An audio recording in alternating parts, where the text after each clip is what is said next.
Hello and welcome to the management classes.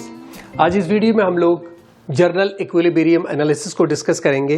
ये basically UGC NET economics की first unit का एक सब टॉपिक है। तो इसमें पहले हम देखेंगे कि क्या जर्नल इक्विलिब्रियम एनालिसिस क्या है जो वोल्रास ने दिया है। तो बेसिकली ये वोल्रास की थ्योरी है, इसको कई अलग अलग नामों से हम लोग देखते हैं।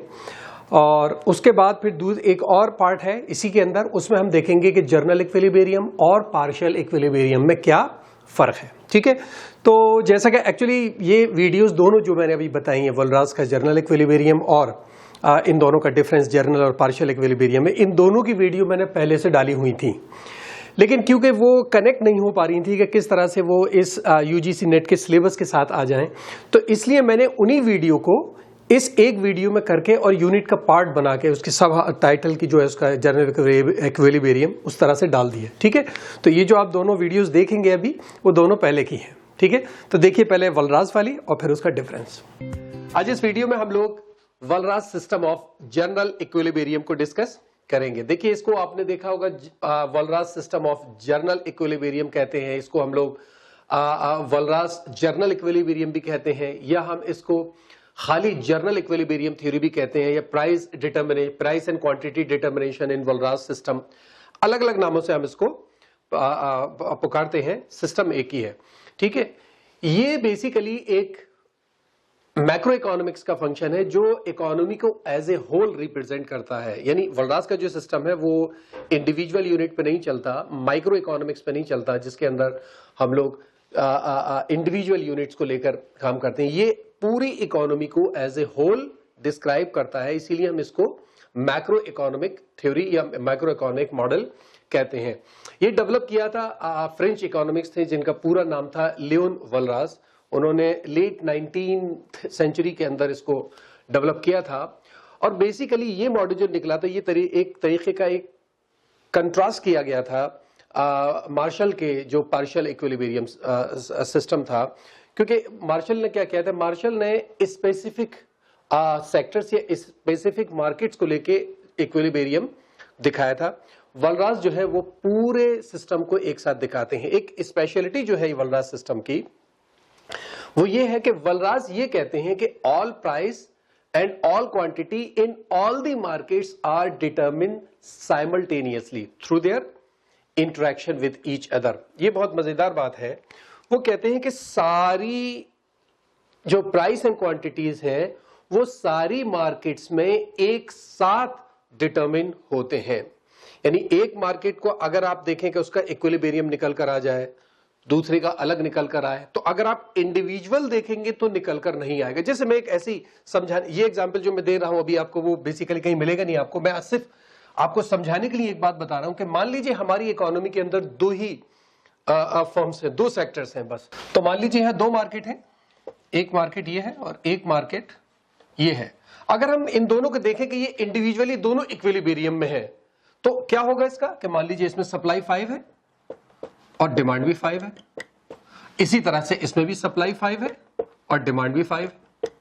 ठीक है, दोनों इक्विलिब्रियम है, लेकिन प्रैक्टिकली ऐसा नहीं होता है। वोल्रास का ये कहना है कि ये सारी की सारी एक साथ इक्विलिब्रियम में आएंगी। कैसे कि मान लीजिए इसकी सप्लाई 5 है और इसकी डिमांड 4 है, तो ये तो इक्विलिब्रियम नहीं है। अच्छा, इसके अंदर अगर आप इंडिविजुअली इसकी बात करें तो इसमें सप्लाई 5 है, डिमांड इसमें 6 हो गई। ठीक है, तो हुआ क्या, इस फर्म ने 5 सप्लाई करे, 4 यहां पर कंज्यूम हो गए और एक दूसरी मार्केट में चला गया, यहां जाकर हो गया। इसने 5 किए और 5 के 5 यहां पूरे के पूरे कंज्यूम हो गए। यानी आप देखिए, अगर मैक्रो इकोनॉमिक मॉडल की बात करें तो पूरी economy as a whole equilibrium में है।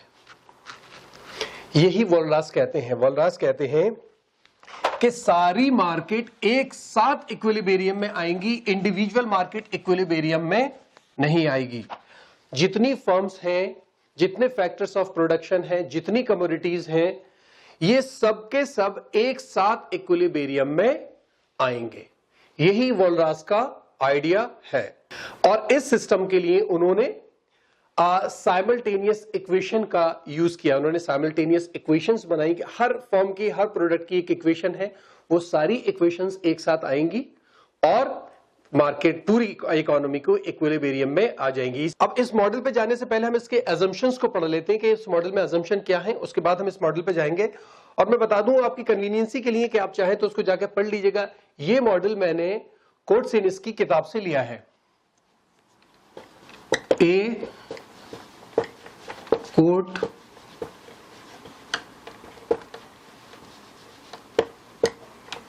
सेनिस, ए कोर्ट सेनिस,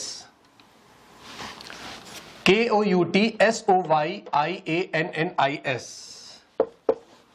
थोड़ी मुश्किल स्पेलिंग है, मैंने भी बड़ी मुश्किल से याद किया है इसको। ठीक है, इनकी किताब है मॉडर्न माइक्रो इकोनॉमिक्स, उससे मैंने मॉडल लिया है, तो आप चाहें तो उस किताब में जाकर इसको देख लीजिएगा। ठीक है, बात करते हैं अजम्पशंस की।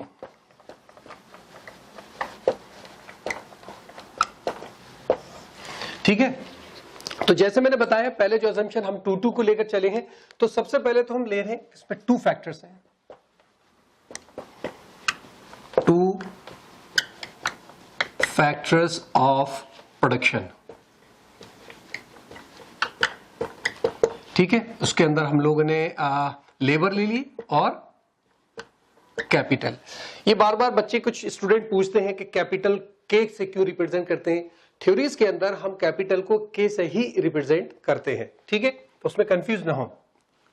दूसरा क्या है, 2 तो हमारे पास फैक्टर्स ऑफ प्रोडक्शन हो गए और 2 ही हमने ले ली कमोडिटीज, 2 कमोडिटीज, एक्स ले लीजिए और वाई। ठीक है, इसी तरीके से 2 कंज्यूमर हम यहां लेकर चलते हैं, 2 कंज्यूमर्स, ए एंड बी ले लीजिए। यानी ये हमारी economy 2 factors of production, 2 product, 2 consumer को लेकर चलती है। जाहिर है फर्म्स तो हम मानकर चलते हैं कि 2 ही होती हैं। अब तीसरी चौथी बात आ जाती है कि गोल, फर्म्स का गोल क्या है यहां पर और कंज्यूमर्स का गोल क्या है। तो कंज्यूमर्स का जो गोल है, goal of consumer, goal of each consumer is to maximize satisfaction.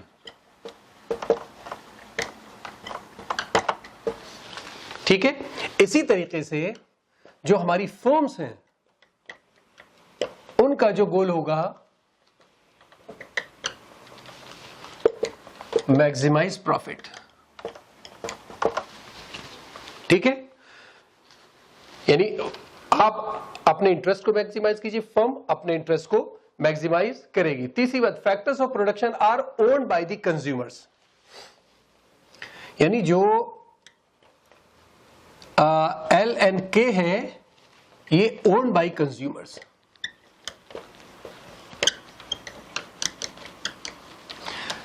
भाई मैं एक फर्म के अंदर जाता हूं तो मैं फैक्टर्स ऑफ प्रोडक्शन बन जाता हूं, घर आता हूं तो मैं कंज्यूमर बन जाता हूं।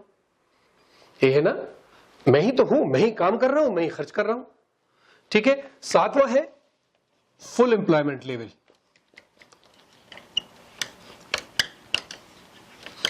Full employment level and all income is spent, all income spent। हम इक्विलिब्रियम में जब भी आएंगे कि जब हम मान के चलें कि फुल इक्विलिब्रियम है यहां पर और जितनी इनकम फैक्टर्स ऑफ प्रोडक्शन को मिल रही है वो सारी की सारी स्पेंड कर दी जाती है। मान लीजिए एक आदमी को एक पर्टिकुलर इनकम मिली, उसने कुछ बचा ली और बाकी स्पेंड कर दी, तो सप्लाई उतनी है, डिमांड कम हो जाएगी। तो हम ये अज्यूम करके चलेंगे कि सारी इनकम को खर्च किया जाएगा। और आखिरी हम बात मान के चलते हैं, 7 में यह लिख देता हूं, 8 परफेक्ट कंपटीशन।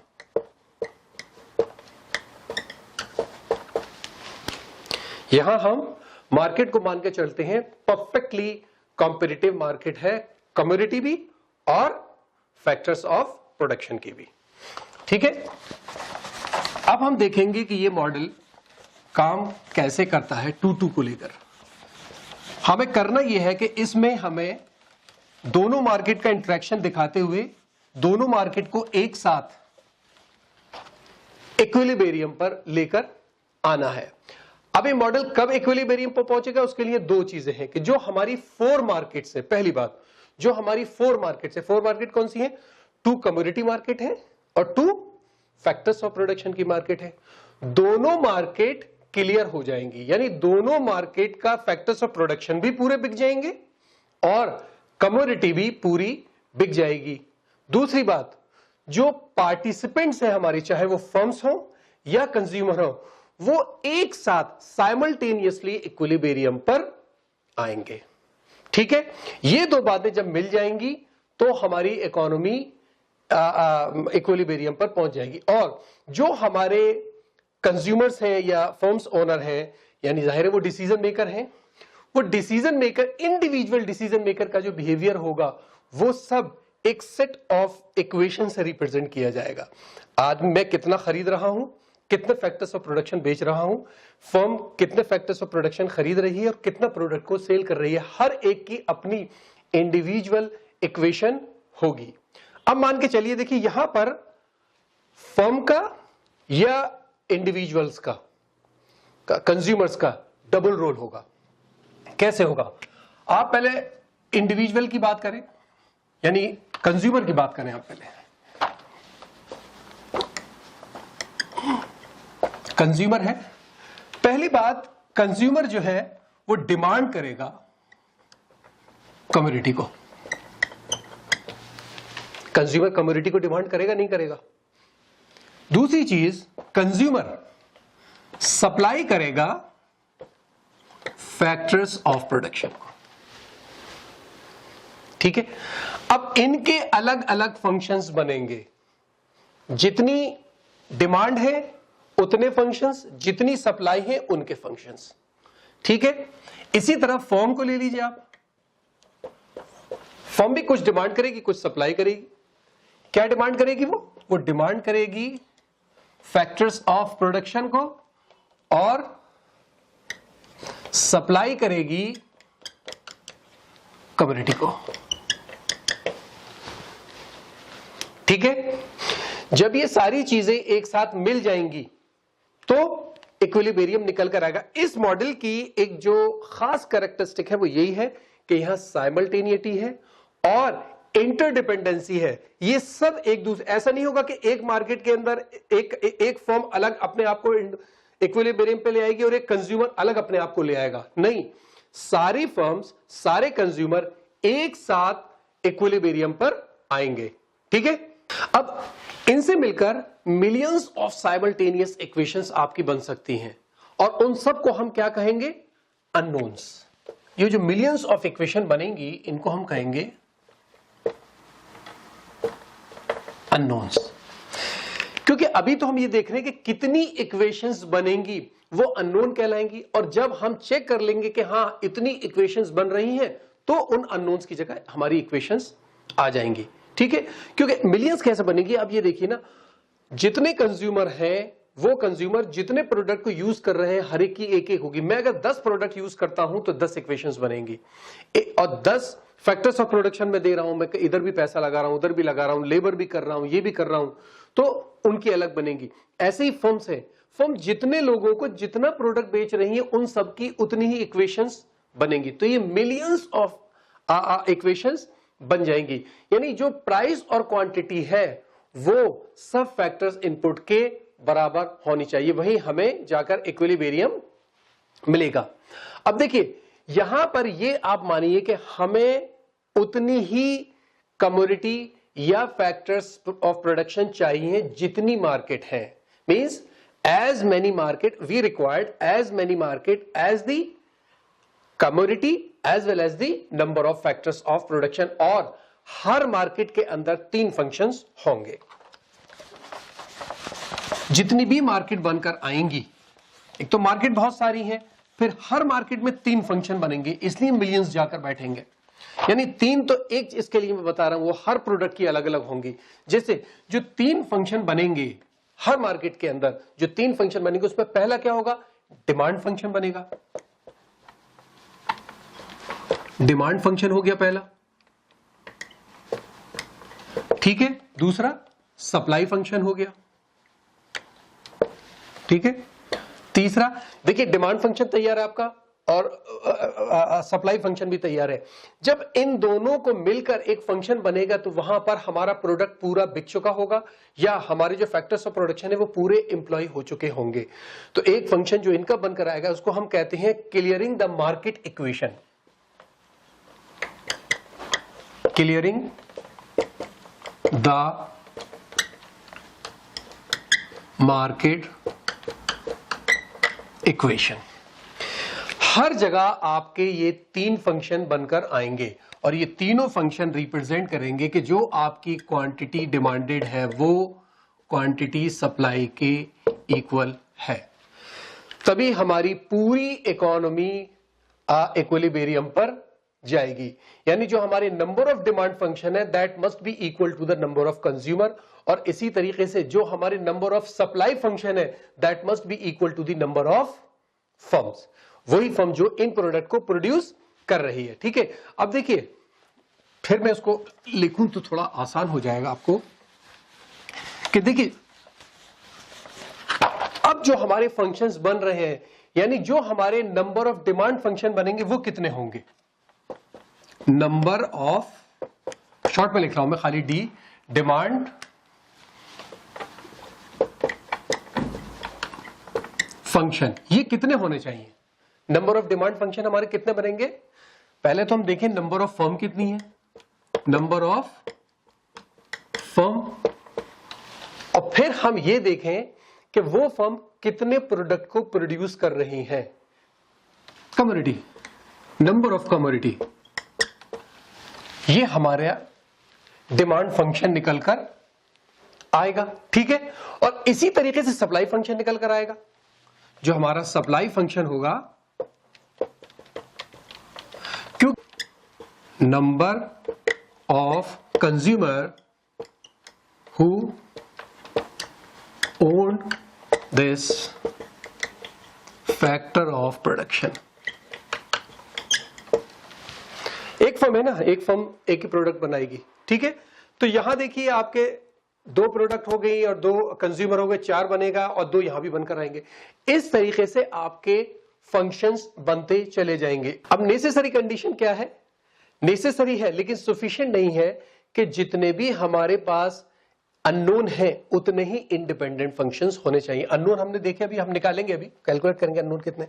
जितने भी अननोन निकलेंगे उतने ही इंडिपेंडेंट इक्वेशंस हमें चाहिए, ठीक है। ये नेसेसरी तो है लेकिन ये भी सफिशिएंट कंडीशन नहीं है, और भी इसके आगे कंडीशन होंगी इक्विलिब्रियम के लिए, ठीक है।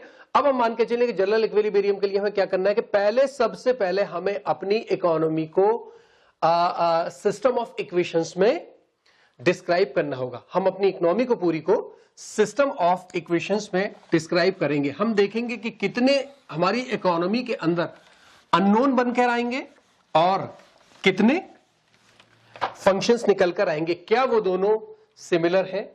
इसके लिए जैसे हमने अभी एग्जांपल लिया था, आपने देखा होगा, हमने उसमें अजम्पशंस ले लिए थे कि हमारे पास दो फैक्टर्स ऑफ प्रोडक्शन है, दो कंज्यूमर है और क्या कहते हैं दो कमोडिटीज हैं। आपने देखा होगा हम दो फर्म्स की बात कर रहे हैं लेकिन फर्म हमने वहां अजम्पशन में नहीं लिखा था कि दो फर्म है। उसकी वजह ये है कि हम ये मानकर चल रहे हैं यहां पर कि एक फर्म एक ही प्रोडक्ट को प्रोड्यूस करेगी। एक फर्म अगर एक्स को कर रही है प्रोड्यूस तो दूसरी वाई को करेगी। दो प्रोडक्ट हैं तो दो ही फर्म हो जाती हैं, ठीक है। तो हमारे जितने भी फर्म्स हैं वो हर एक प्रोडक्ट को प्रोड्यूस करेगी, लेकिन जो हमारे कंज्यूमर हैं वो दोनों कमोडिटीज को कंज्यूम करेंगे थोड़ा थोड़ा, ठीक है। तीसरी बात, जो हमारे कंज्यूमर्स हैं उनके पास जो फैक्टर्स ऑफ प्रोडक्शन है वो दोनों को सप्लाई करेंगे। ये तीन बातें जहन में रखनी है इस मॉडल के अंदर। एक फर्म एक ही प्रोडक्ट को प्रोड्यूस करेगी, जो कंज्यूमर है वो दोनों कमोडिटी को कंज्यूम करेगा थोड़ी थोड़ी, और जो वो फैक्टर्स ऑफ प्रोडक्शन को सप्लाई करेगा वो भी दोनों को थोड़ा थोड़ा करेगा। हाँ जाहिर है ये सब एक्सोजीनियसली डिटरमिन होंगी, कोई फर्म्स का कंट्रोल नहीं है उसके ऊपर, ये करेंगे, लेकिन हम ये अजम्पशन लेकर चलते हैं, ठीक है। अब हम 2-2-2 मॉडल को बताएं किस तरह होगा। पहली बात, अब हम अननोन्स ढूंढ रहे हैं, अभी हम अननोन्स की बात कर रहे हैं। तो पहले हम अननोन कैसे ढूंढेंगे? सबसे पहले हम देखते हैं quantities demanded of X and Y by consumer. Quantities demanded by X and Y, quantities demanded of X and Y, sorry, of X and Y by consumer. Consumer कितने हैं? कम्युनिटी कितनी है हमारे पास? यानी 4 अननोन्स निकलकर आ गए हमारे पास। ये 4 अननोन्स हमारे पास निकलकर आ गए। Quantity demanded of X and Y by the consumer. जो कंज्यूमर है वो एक्स और वाई, मैंने बताया ना, दोनों कंज्यूमर करेंगे, तो ये 2 कंज्यूमर हैं और दोनों प्रोडक्ट को करेंगे तो 4 अननोन बनके हमारे पास आ जाएंगे। इसी तरीके से क्वांटिटी सप्लाई होगी। क्वांटिटी सप्लाई किसकी है? K N L by consumer. Quantity supply of K and L by consumer. Again 2 consumer है और capital and labour 2 factor input है। 4 अननोन्स और निकल कर आ गए हमारे पास। ठीक है, इसी तरीके से है quantities demanded of K N L by firm. Firm कितने कैपिटल लेबर को डिमांड कर रही है? Quantity demanded of K N L by firm. ठीक है, 2 क्या कहते हैं, कैपिटल लेबर 2 है और जाहिर है दोनों फर्म एक एक ले रही हैं, 4 हो गया। ठीक है, अब आइए कि quantity of Y and X supplied by the firm. जो क्वांटिटी एक्स एंड वाई की फर्म सप्लाई कर रही है, यानी quantity supplied of X and Y by firm, ये कितना कर रही है? एक फर्म एक प्रोडक्ट को सप्लाई कर रही है, एक फर्म एक प्रोडक्ट को सप्लाई कर रही है, तो इसका मतलब 2 ही तो करेगी वो।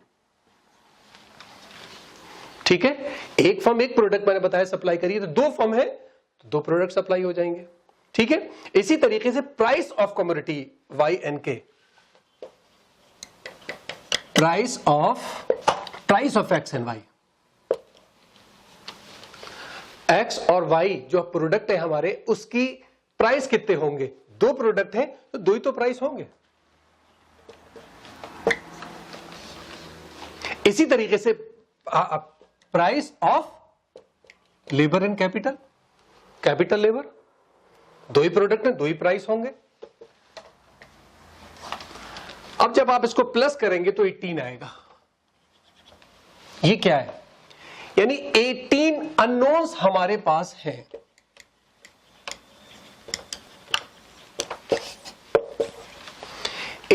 अननोन्स हमारे पास हैं। अब इन 18 अननोन्स से हम ये देखेंगे कि क्या हमारे पास इतनी इक्वेशंस है बन रही है तो इक्विलिब्रियम पर आ गए, वरना आप नहीं आएंगे। ठीक है, अब देखें कि हमारे पास इक्वेशंस कितनी बनती हैं।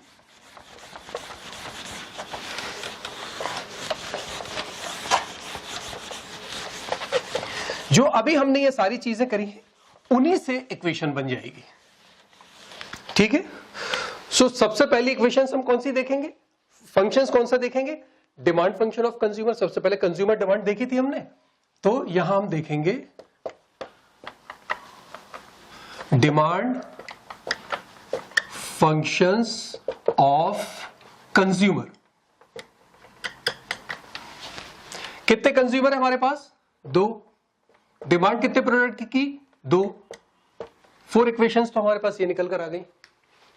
ठीक है, इसी तरीके से ये जो हाउस होल्ड है, जो कंज्यूमर है, ये फैक्टर्स ऑफ प्रोडक्शन को सप्लाई कर रहे हैं, तो इनके सप्लाई फंक्शन ऑफ फैक्टर्स आ जाएंगे। Supply function of factors of production. 2 consumer हैं, 2 फैक्टर्स हैं, 4 इक्वेशंस आ गई हमारे पास। ठीक है, फर्म्स का डिमांड फंक्शन होगा, यानी demand function of factors of product. ये सप्लाई कर रहे हैं तो वो डिमांड करेगी ना, demand function of factors of production. Firm कर रही है कितनी, दो ही तो करेगी वो, दो फैक्टर्स ऑफ प्रोडक्शन है, दो कंज्यूमर सप्लाई कर रहे हैं इसको। चार इक्वेशंस हमारे पास और आगे निकल कर, ठीक है। उसके बाद सप्लाई फंक्शन ऑफ कमोडिटीज,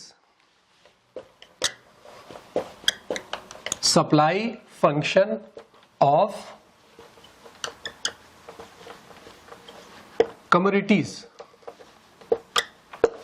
कितनी कमोडिटीज है हमारे पास, दो कमोडिटीज है, दो ही सप्लाई फंक्शन बनेंगे उनके, ठीक है, दो ही तो बनेंगे सप्लाई फंक्शन, दो कमोडिटीज है। उसके बाद हमारी आ जाएगी clearing the market of commodity. अब मार्केट क्लियर हो रही है हमारी, clearing the market of commodity function. ये कितने बन के आएंगे, कितनी मार्केट है हमारे पास, दो ही तो मार्केट है, एक एक्स की और एक वाई की। तो दो प्रोडक्ट अगर बिक गए, मार्केट क्लियर हो गई, ठीक है। ऐसे ही clearing the market of factors, उसकी फैक्टर्स ऑफ प्रोडक्शन होंगे, clearing the market of factors of production. कितने फैक्टर्स हैं, दो। अगर वो दोनों बिक गए, अगर वो दोनों बिक गए तो मार्केट फुली एम्प्लॉयड हो गई। प्लस कीजिए इन सबको, 18 आएगा, ठीक है। यानी 18 इक्वेशंस हमें मिल गई, 18 इक्वेशंस हमें मिल गई। हम क्या करने वाले थे, हमें देखना था कि जब मैंने कहा था ना कि there should be as many as equation as the number of unknowns. हमें उतनी ही इक्वेशंस चाहिए जितने अननोन्स हैं। तो हमारे पास अननोन्स कितने निकल कर आए, 18, और फंक्शंस भी हमारे, इक्वेशंस भी हमारे पास 18 आ गई। ये हमारा इक्विलिब्रियम आ गया। यही इस पूरे वलरास मॉडल के अंदर है। वलरास ये कहते हैं कि हम पूरी इकोनॉमी को अलग अलग फंक्शंस में डिवाइड करेंगे, यानी हम जितनी फंक्शंस हैं, जितनी टोटल फर्म्स हैं, उन सब में जितने प्रोडक्ट बन रहे हैं उनका फंक्शन, और हर कंज्यूमर कौन सा प्रोडक्ट ले रहा है उसका इंडिविजुअल फंक्शन, सारे इंडिविजुअल फंक्शंस को हम एक जगह लाएंगे और इक्वेशन बनाएंगे। फिर हम देखेंगे कि हमारे पास रियल में अननोन कितने, यानी ये तो हम प्रैक्टिकली देख रहे हैं कि कितने हो रहे हैं, एक हम देखेंगे कि कितने होने चाहिए। फिर हम देखेंगे इन दोनों को मिलाकर कि क्या दोनों मैच कर रहे हैं। जहां वो मैच करते हैं तो हम कह देते हैं कि पूरी economy as a whole is in equilibrium, ठीक है। यानी जहां हमारी सारी फंक्शंस एक जगह मिल जाती है, यानी ये कहने का यहां पर तात्पर्य है कि जो अलग अलग मार्केट है, जो मैंने यहां पर बॉक्स बना के शुरू में समझाया था ना, वो सारी मार्केट के सारे फैक्टर्स ऑफ प्रोडक्शन और सारी कमोडिटीज सब कुछ एक साथ एक जगह इक्विलिब्रियम में आ जाती है। अगर आप इंडिविजुअल लेकर चलेंगे तो वो नहीं आएगी। हर मार्केट की इक्वेशंस अलग अलग बनाई और उन सबको एक जगह मिला दिया और सब इक्विलिब्रियम में आ गया, ठीक है। तो मुश्किल नहीं है, थोड़ा सा कॉम्प्लिकेटेड है, लेकिन अगर कंसेप्ट आपकी समझ में आ गया तो फंक्शन आसान है। मैं ये फंक्शन और काफी फर्दर काफी डिटेल में है, मैं बहुत डिटेल में नहीं जा रहा, कंफ्यूजन पैदा हो जाएगा। अगर आपको लगे कि इसके ऊपर और वीडियो बननी चाहिए तो मैं इसके ऊपर और बना सकता हूं, ठीक है। तो यही जर्नल इक्विलिब्रियम एनालिसिस था। मुझे उम्मीद है सब समझ में आया होगा आपके। अब आगे जो वीडियो है उसके अंदर हम देखेंगे कि जनरल इक्विलिब्रियम और पार्शियल इक्विलिब्रियम में क्या फर्क है, क्योंकि यूजीसी नेट के अंदर ये कनेक्ट करने के लिए भी सवाल आ जाता है कि किस तरह से आप इस जनरल इक्विलिब्रियम को कनेक्ट करेंगे, किससे करेंगे, तो वो पार्शियल इक्विलिब्रियम का डिस्कशन जरूरी होता है और इन दोनों में क्या डिफरेंस है, ठीक है। तो देखिए आज इस वीडियो में हम लोग partial equilibrium and general equilibrium को स्टडी करेंगे। देखिए परफेक्ट कंपटीशन के अंदर प्राइसिंग के लिए जनरली दो टेक्निक जो है या दो अप्रोचेस यूज की जाती हैं, जिसमें पहली है पार्शियल इक्विलिब्रियम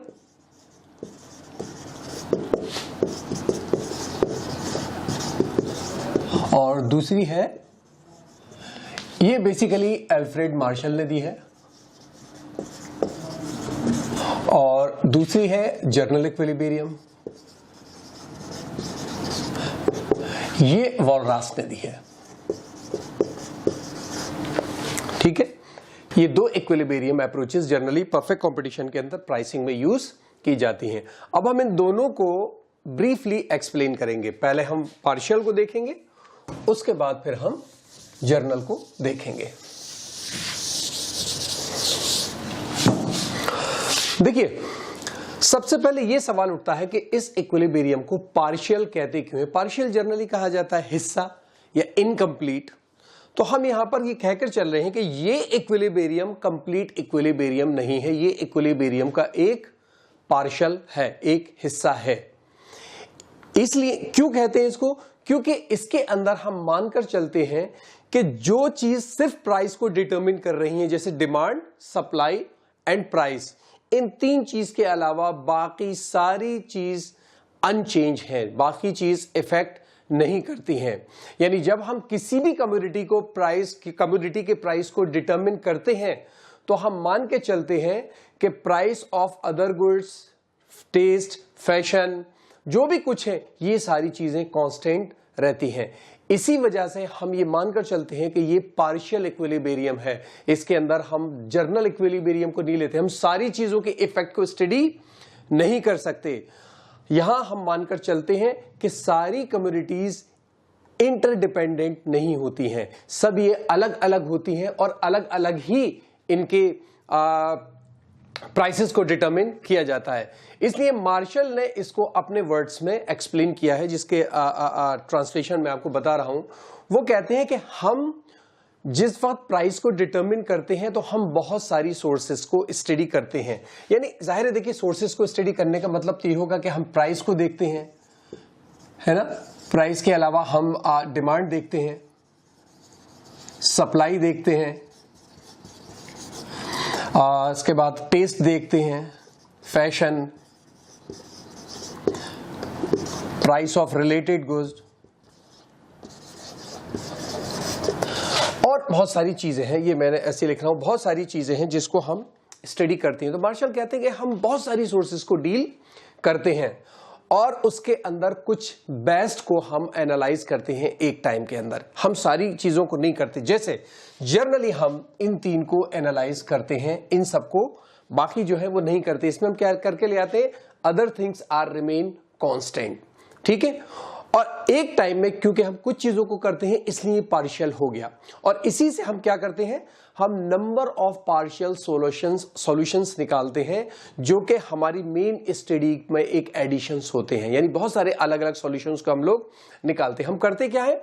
हम जो प्राइमरी रिलेशंस हैं, जिसके अंदर प्राइस आ गया, डिमांड आ गया और सप्लाई आ गया, ये जो प्राइमरी रिलेशन से जिनके बिना आप प्राइस को डिटरमिन कर ही नहीं सकते, सिर्फ हम उनको अलग निकाल लेते हैं और उनसे हम प्राइसेस को डिटरमिन करते हैं। और बाकी चीजों को हम क्या कर देते हैं? बाकी के क्या इफेक्ट का असर इस पर ना चले तो हम उसको कह देते हैं अदर थिंग्स बीइंग इक्वल, जिसको जर्नली हम other things being equal, OTBE का हम लोग यूज करते हैं। आपने ये चीज OTEB का बहुत सारी जगह लिखी देखी होगी।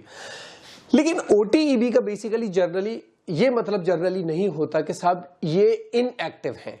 इस पूरे रिलेशन के अंदर, डिटरमिनेशन के अंदर, ये सारी चीजें इनएक्टिव हैं, इनएक्टिव नहीं होती, बल्कि हम ये मानकर चलते हैं कि कुछ टाइम के लिए हम इनको इग्नोर कर रहे हैं, बाकी बाद में फिर हम इसको यूज में लाएंगे। इसलिए पार्शियल इक्विलिब्रियम होता है, क्योंकि ये पार्शियली काम करता है, जर्नली पूरी चीजों पर काम नहीं करता, ठीक है।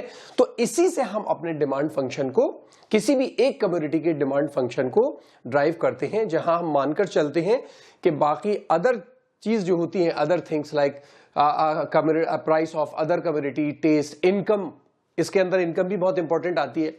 इनकम ये भी आप मान कर चलिए कांस्टेंट हम अज्यूम करके चलते हैं।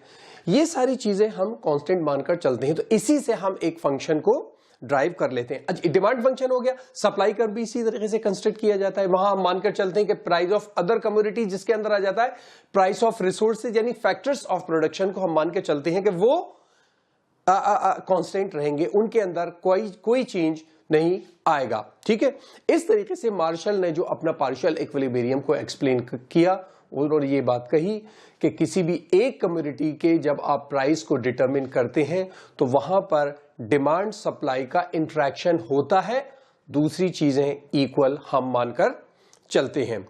जो अदर चीज है उनको अगर आप डिटेल में जाइए तो आप पढ़ेंगे price of other goods, income, taste, ये जितने भी हैं, मैं उसको बार बार रिपीट करे जा रहा हूं, नहीं करना चाहिए, ठीक है।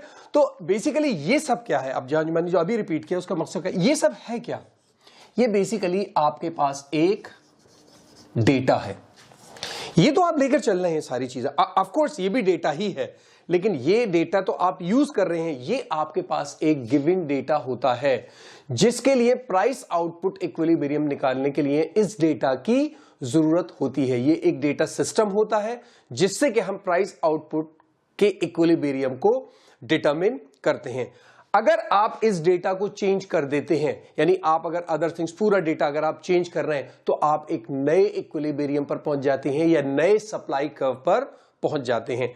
तो ऐसा नहीं है कि इससे कोई चेंज नहीं हो रहा, डिटरमिन हम इससे ही कर रहे हैं, लेकिन अगर ये पूरे चेंज हो जाते हैं तो हमें नया इक्विलिब्रियम भी मिल जाता है। किसी भी न्यू प्राइस डिटर्मिनेशन पर आप एक टाइम में जाकर पहुंच जाते हैं। इस तरह हम कह सकते हैं कि जो हमारा ये पार्शियल इक्विलिब्रियम एनालिसिस है, इसके अंदर जो हमारा डिटर्मिनेशन है, प्राइस डिटर्मिनेशन है, also studies the how equilibrium price changes as a result of change in data. जैसे डेटा चेंज होता है उसके रिजल्ट में किस तरीके से हम इक्विलिब्रियम को भी चेंज कर लेते हैं। तो यही डेटा होता है जिसको हम मान के चलते हैं कि ये एक इंडिपेंडेंट डेटा है पार्शियल इक्विलिब्रियम के अंदर, जो सिर्फ आइसोलेशन, किसी भी कम्युनिटी के आइसोलेशन में प्राइस को डिटरमिन करता है। हम इसको आइसोलेट कर लेते हैं जर्नल डेटा से। ये पूरा डेटा है, हमने इसको आइसोलेट करके डिटरमिन कर लिया, ठीक है, इसको कांस्टेंट मान लिया। तो ये पूरा डेटा चेंज करके हम नया इक्विलिब्रियम भी पा सकते हैं, ठीक है। यहां पर आप ये मानकर चलिए कि जो भी एनालिसिस हमारा यहां पर होता है उसके अंदर इंटरडिपेंडेंसी या इंटर रिलेशनशिप वेरियस गुड्स की नहीं होती। हम मानकर चलते हैं ये सब आइसोलेटेड हैं, अलग अलग हैं, इनका असर दूसरों पर नहीं पड़ता। यानी हम ये मानकर चलते हैं कि इनका इतना कम असर होता है इनके ऊपर कि वो नेग्लिजिबल होता है। हम उसको अवॉइड कर सकते हैं, हम उसको छोड़ सकते हैं, ये हम मानकर यहां पर चलते हैं। इसीलिए मार्शल कहते हैं कि अगर प्राइस चेंज होते हैं तो it will not affect the demand for other goods.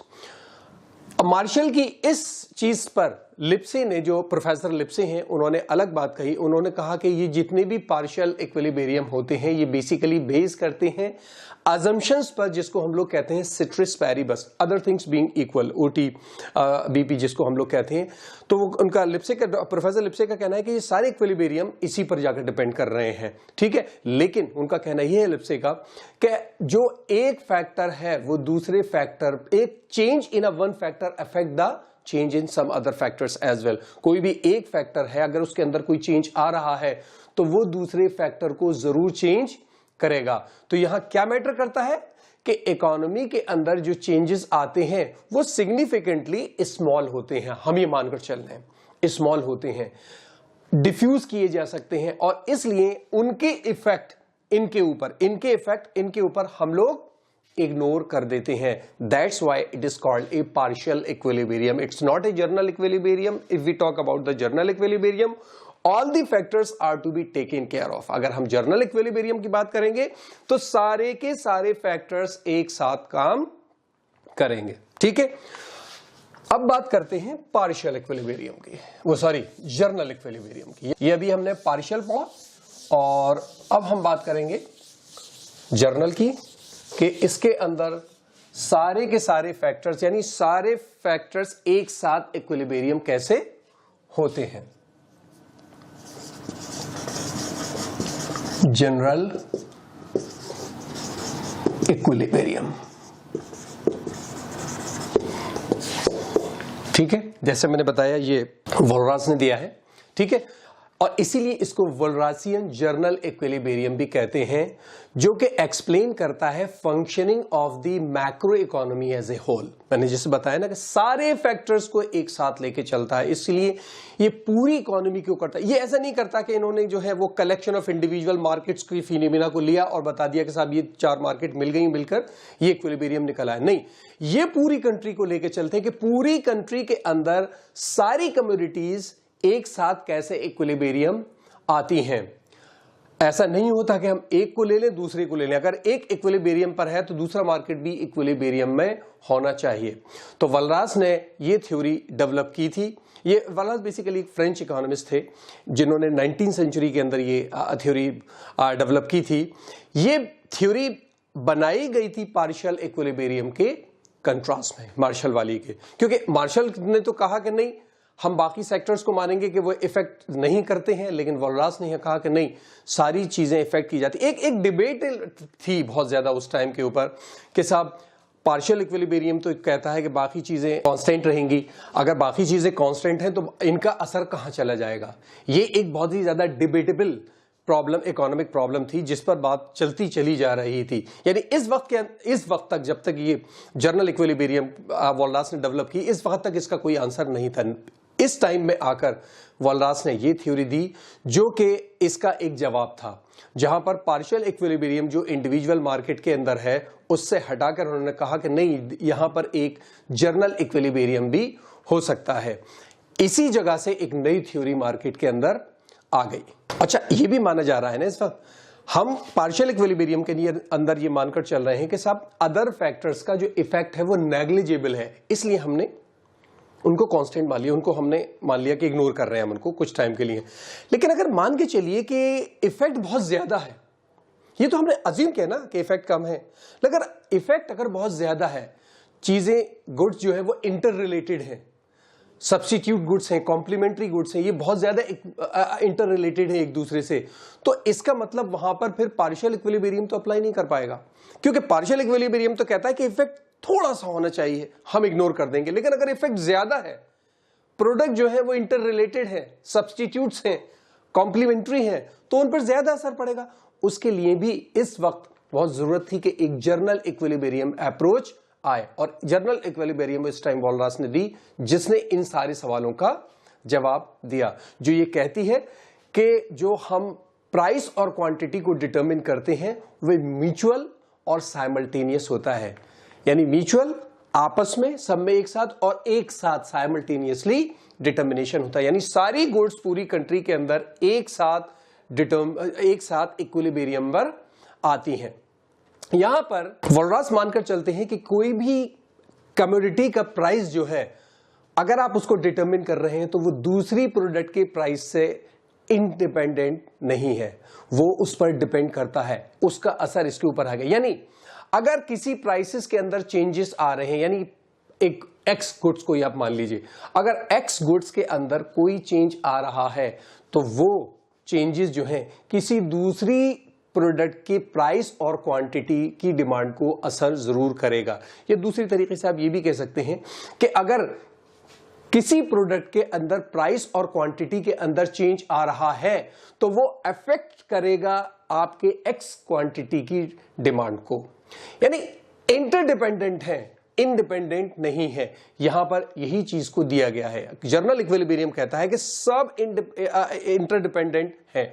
एक चीज का अगर आप इक्विलिब्रियम लेकर आ रहे हैं तो सारी चीजों का इक्विलिब्रियम अपने आप पहुंच जाएगा। इसीलिए इस थ्योरी के अंदर जो वलरास है वो कहते हैं कि journal equilibrium analysis deals with the inter relationship and interdependency between the equilibrium adjustment of all product and factor market with each other. उनका कहना है कि जर्नल, ये जो मैंने अभी बोला इसका मैं आपको ट्रांसलेट कर रहा हूं उसको, कि जो भी जर्नल इक्विलिब्रियम एनालिसिस है वो किसी भी प्रोडक्ट्स के इंटर रिलेशनशिप और इंटरडिपेंडेंसी पर काम करता है, और वो ढूंढता है कि किस तरीके से ये सारे प्रोडक्ट एक दूसरे से इंटर रिलेटेड हैं, इंटरडिपेंडेंट हैं, और उनके इक्विलिब्रियम एडजस्ट करते हैं अपने आप प्रोडक्ट्स के और फैक्टर्स ऑफ प्रोडक्शन के साथ साथ। यानी factor market as well as the goods market दोनों के इक्विलिब्रियम एक साथ आते हैं, और ये बेसिकली ऑनगोइंग प्राइस पर होता है। ऐसा नहीं है कि साहब जब ये इक्विलिब्रियम पर आ रहे हैं तो एक नया प्राइस आ रहा है। जो भी प्राइस मार्केट के अंदर उस वक्त चल रहे होते हैं